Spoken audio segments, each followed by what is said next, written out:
अस्सलाम वालेकुम।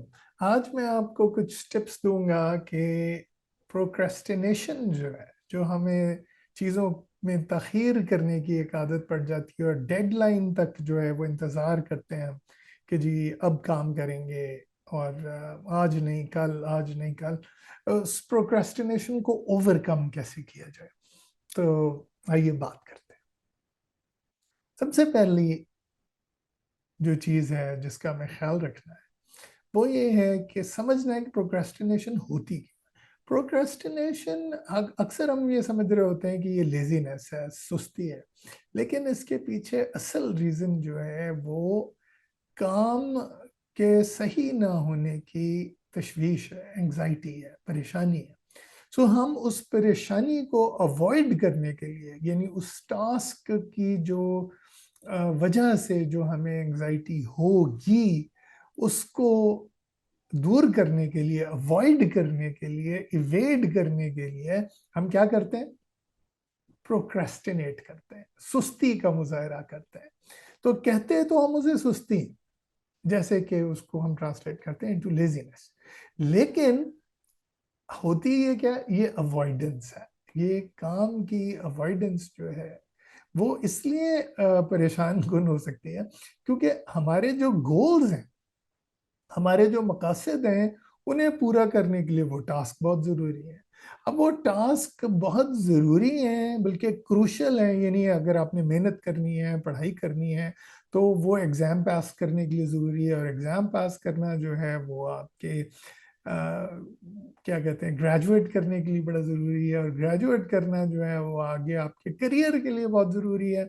तो होता क्या है कि इन सारी चीज़ों के साथ एक एंग्जाइटी जुड़ी होती है, एक फियर ऑफ फेलियर जुड़ा होता है, और जो किताब देखते ही या उसका सोचते ही वो एंग्जाइटी जो है वो ऊद कर आती है, वो उभर आती है।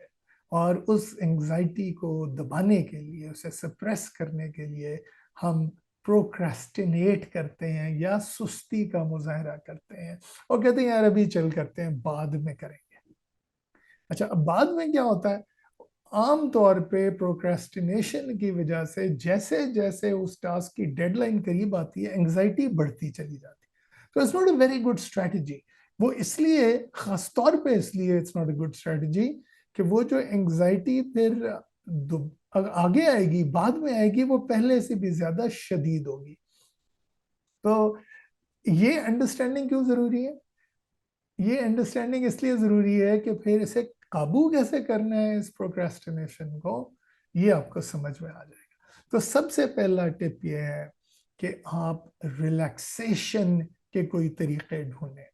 तो उसमें मैं आपसे ये कहूँगा कि मैंने यहाँ पे अगर आप इंफॉर्मेशन के टैब में ऊपर जाएंगे, लिंक दिया हुआ है, तो वहाँ से आपको मेरे वीडियोस मिल जाएंगे जो आपको रिलैक्स करने में मदद देंगे, सेल्फ हिप्नोसिस को इस्तेमाल करने में मदद देंगे, और इसी तरह एंग्जाइटी को कम करने में मदद देंगे। कुछ वीडियोस जो हैं वो इस सिलसिले में भी हैं। तो सबसे पहली चीज जो मेरे ख्याल में, जो पहली इंटरवेंशन है, वो रिलैक्सेशन है और एंग्जाइटी को दूर करना। दूसरा जो बहुत अहम एक टिप मैं आपको दूंगा वो ये है कि अपने स्केड्यूल को जरा नए तरीके से बनाएं। एक तरीका ये होता है कि हम जो है वो दिन भर में बहुत सारे काम लिख लेते हैं, यानी हफ्ते का टाइम टेबल बनाते हैं और उस हफ्ते के टाइम टेबल को पूरी तरह से भर लेते हैं चीज़ों से कि आज ये करना है, आज इतने बजे से इतने बजे ये करना है, उसके बाद इतने बजे से इतने बजे तक मैंने पढ़ाई करनी है, और इतने नहीं, that's not the best way. उसमें यह है कि जो आपका सबसे इम्पोर्टेंट टास्क है आपके ख्याल में, जो आपके गोल को अचीव करने में आपको मदद करेगा, जो सबसे इंपॉर्टेंट टास्क है, वो एक खाली वीकली स्केड्यूल में, वीक का स्केड्यूल बनाए, और उस खाली वीकली स्केड्यूल में सबसे पहले अपना सबसे अहम टास्क स्लॉट कर, और कोशिश ये करें कि वो उस वीक में भी जल्द अज जल्द आए। यानी अगर मंडे जो है उसमें आपने खाली स्लॉट्स रखी हुई हैं बहुत सारी, तो कोशिश करें कि जो सबसे इंपॉर्टेंट चीज़ है वो मंडे में ही किसी वक्त स्लॉट इन हो जाए। अच्छा, और उसके बाद इसके अलावा Tuesday, Wednesday, Thursday, Friday, Saturday, Sunday, इन सारों में बहुत सारी एम्प्टी स्लॉट्स होनी चाहिए,